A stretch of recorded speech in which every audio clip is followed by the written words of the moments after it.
All right, here we go. Live, first time, right? And it's always a little bit awkward because you never know who's going to show up. Of course, you invite people and people make good promises and they say, yes, yes, yes, of course, Laurelyn will be there. And then they're not. So you just have to work with it. So, for those of you that don't know who I am, my name is Laurelyn and I go by Dr. LL. I'm not one of the psychology kind of doctors or medical doctors. I'm one of those PhD science kind of geeky doctors. So just want to be clear about that. So any of the advice that we're going to give or offer here has been through learned experience, captured in the workplace, and of course, personally on the home front. So what is this show all about? Well, it's everything to do with toxic relationships and toxic people. Might be you have a toxic boss.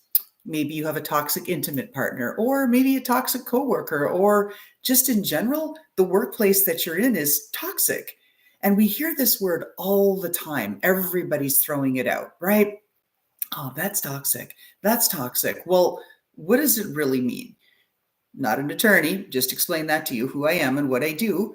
But the legal definition of a toxic workplace has to meet all kinds of specific criteria. So there's some really bad stuff out there that has to be done in a toxic workplace in order for you to be able to move forward and enter into litigation with your employer and say that because of all of these things happening in the workplace, extreme harassment, ongoing and sustained harassment, no support, all kinds of things, lack of HR, no intervention, no services provided to aid you while you are going through all of these experiences, then you probably have an opportunity to work with an attorney and say, oh, yeah, that place was toxic. I need to get out and I need to be compensated for the time and the problems that have resulted from me being there.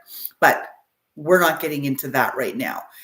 We're just going to focus more in general about toxic people, toxic workplaces that we think the experience is toxic. Never mind the legal definition. We do have some attorneys queued up who will be coming on to talk to you about the true definition of toxic workplace and if you can take legal action. But for now, we're going to be focused on what we perceive to be those toxic relationships. So let's get into a little bit and talk about what kinds of toxic relationships there are out there. So, a couple of them, right? We've talked about, well, toxic bosses. So, what are the kinds of things toxic bosses do? Well, they do a lot of things. I've had several toxic bosses. I'm sure you have too. And what toxic bosses do is they nudge, right? They're the little parrots on your shoulder, and they're micromanaging. They're constantly hovering over you, kind of like helicopter parenting. They're looking over the employees and they're saying, maybe we could do this. You know what? I think that should be a period there and not a comma. I think you should do this and not that. And they're constantly in your face and in your space. I do not work well in an environment where I am micromanaged. Many people I know don't, but I know I really don't. When they talk about having enough rope to let you loose, I need that leeway, that latitude. It's okay, stay on the other side, tug the rope and let me know I'm not floating away, but just make sure there's enough of it so I can kind of carve my own path and do the things that I feel are reasonable to do, ethical to do, but let me try, let me fail, and let me course correct. And if I need help, I'll tug back and ask for your support. That's the environment that I like to have. So, what other kinds of things do toxic bosses do? Well, a lack of transparency, right? It's all secrets. They withhold information because they want to be lorded over so that people think, wow, you're really special. You're really important. And they do that by just hanging on to details and information. Never a good thing. The biggest thing when you talk about toxic workplaces, toxic bosses, is the blame game, right? So if you have somebody, either a coworker or a boss, who is toxic, you're going to be thinking about, well, it's because they're blaming me for everything. Even though maybe they failed, they made that mistake, they whip it right back around and go, yeah, it's her. It was her. She did this or she didn't do this. They don't take accountability and they just play the blame game. Another big complaint of toxic bosses is that Yeah, they play favorites, right? You think, this isn't grade school, right? We've moved on and we should get well past that place of having favorites and favoritism. But no. Oh, no, no, no, no, no. Bosses that are toxic like to play that very, very, very clearly. They make it known that, yes, you and you, but not you, Laurelyn.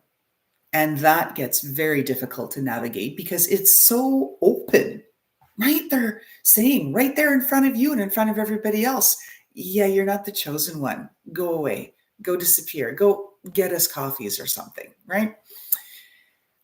Another thing that toxic bosses do all the time, drives me crazy, is they undermine all of the stuff that you did. So you may have done something really big and had some huge effort, or maybe your coworkers did, and the boss just kind of cuts you out at the knees and says, yeah, I guess that was all right. All right, let's move on. We've got the next project. Let's put that one behind us. And no acknowledgement, no support, no anything really for it. That's kind of a problem.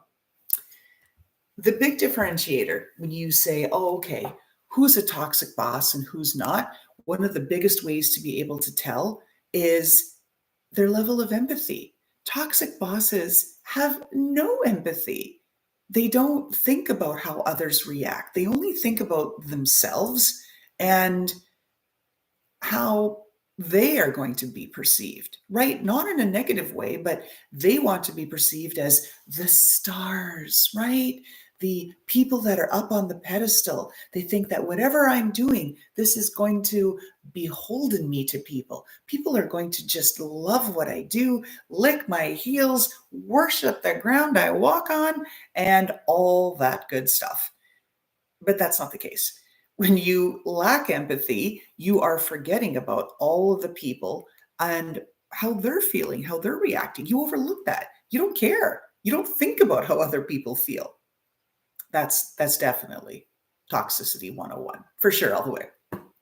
Okay, other toxic bosses. We think of these horrible workplaces.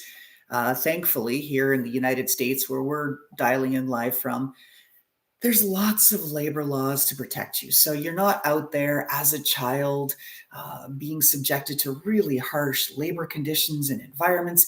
That's not the case. But you can be overworked. We've heard all kinds of stories, even out of our own White House here in the United States, that interns are being worked to death. In fact, some have died at their desks because they're expected to keep up these 20, 22-hour a day shifts, and that's impossible. You can't do that. Never mind not being fully compensated for it and for the work that you're doing, but you're human. We're human. We fall apart. We need sleep. We need food. All right, more toxic bosses stuff, right? They are hostile, just openly hostile. They don't like you. They've made it clear. They nuke you every chance they get. That's clear. Coworker or boss, right? It's the whole environment. And then when that workplace becomes hostile, everybody's doing this. They're pointing, they're playing the blame game. Nobody's taking accountability. Everybody is calling people names or saying that they are somehow less than for whatever reason. It might be harassment at the level of ethnicity or sexuality, gender, any of that stuff. Or it just might be like Mean Girls stuff where people are saying things like, oh, see all the weight that she's gained? Yeah, she's not looking good these days. Or terrible things like this. Toxic bosses do not like to provide feedback. And oh my God, Lord help you if you try to give them feedback. Thankfully for me, I am around a few narcissists who are enlightened. Now, not all of them are as enlightened as they need to be. Some are still on that path and learning, but that can help when you start to realize that, maybe you can change things a little bit. Even narcissists can become enlightened and start to look and think, oh, well, what if I did that? That sounds good. Maybe I could try that. Maybe I haven't. That level of self-awareness starts to come into play, and you don't really see it until people are aging, because by then we've had enough time and enough sort of our life lived where we start to reflect back on it and think, yeah, there's a few things I want to do differently before the end. Last thing about toxic bosses I want to say, inconsistency. Toxic bosses are unpredictable. Sometimes they're on fire. Sometimes they're like, and like just being really sycophantic and trying to get along because they need something, right? They have their agenda. And then as soon as their agenda has been achieved or you did whatever it is that they wanted you to do, yeah, then they disappear, right? And then what happens is that all that hostility and all that other crap comes back. All right, let's keep going here. So let's talk about toxic coworkers. So there's some differences, and we've talked about actually some of the similarities between toxic bosses and toxic coworkers. Just levels of hostility, inconsistency, lack of empathy, these kinds of things. But toxic coworkers, they're the gossips, right? They're in the corner going. They say all of the things. They're the rumor mill. They're the reason why people leave their workplace after toxic bosses. People don't usually quit companies, they quit their management. In a lot of cases, they do quit the executive leadership team because they're just not getting it done, but they quit the people around them. If everybody around you is saying things that are just really even untrue, if they are making passive aggressive comments all the time and being really subtle about all these backhanded compliments, things like, oh, is that a new dress? Oh, no, I think I've seen it before. Right? Things like that. You don't think, well, that's not exactly harassment. It's not exactly mean, but it's definitely backhanded and it's definitely toxic. Toxic coworkers, what are they going to do? They are going to jump in there and they are going to take credit for your work. That's right. You'll have stayed up till whatever hour, wee hours of the morning, done all of the things that you had to do, packaged it, made it beautiful, try to put a lot of ribbons on it so that everybody in the organization notices how amazing the work is that you've done. And then what? Your coworker says, yeah, I worked at it. I've been working at it for a while. Yeah, I know. Oh, yeah. Yeah, Laurelyn helped a little bit too with that, of course. But here we are. And you're sitting there and you can't say, because it's not elementary school, and can't say, I did it. You didn't do it. And you can't get into that. It creates for a really ugly situation. You also have the bullies. Come here. I've got my pupper here. Come on. You want to say hi? Come. Nope, I guess she doesn't. She's being a little bit shy, but maybe we'll get her in on a future show. Bullying, it's rampant. We hear about it at the level of schools and what's happening in education. Kids are getting beaten up left, right, and center and killed, even in their own bathrooms of the schools. It's absolutely horrific. But coworkers, they're not all that much better. In 2022, there was a study that was done, and it was by Department of Criminal Justice in one of the states. I forget which one. And they looked nationwide and they pulled all these really scary statistics together. In fact, in 2022, the police were called to the workplace more than 2 million times. Yeah, 2 million. Why? Because coworkers were going at it, right? Fisticuffs and all this sort of stuff. 400,000 people that year were arrested for aggravated assault. That's bananas. And if that's not bad enough, 1,019 coworkers were killed. Terrible. 59,000 people were raped. I mean, come on. That's more than bullying. It's just, I don't even know. It's on a next level I can't even think about. Other toxic behaviors, lack of teamwork. It's all about me, me, me, me, me, me. It's never about you. It's never about we. It's about me. And that gets really old really fast, especially in this era of how workplaces are organized, where everyone is cross-collaborating, cross-departmental, cross-functional, all this sort of stuff. And if people are being, kind of negative and on their own and not wanting to share and collaborate, yeah, how are you going to do that for 50% of your day when you don't like your coworkers and they're not being inclusive and having you to be part of the team where you do it together? Big problem. A couple of things I really, really don't like are office politics. I mean, like so many people, I've been in on these situations where you're at the workplace and you're just trying to do what you do. But then the office politics, there's something about you that someone doesn't like. So they position you, and then you get pigeonholed, and then you're that poster child for all the reasons why A, people leave toxic companies, and B, why you don't get promoted. Then you get flagged. Eventually, you get pushed out because you just don't want to be there. You can't take it anymore. So that's a problem. That's a lot of toxicity. And that's actually a lot of talking. I'm used to having some dialogue and talking to other people. So I think I'm a little tired of hearing my voice. Thank you for the people that did come on and listen. I really appreciate that.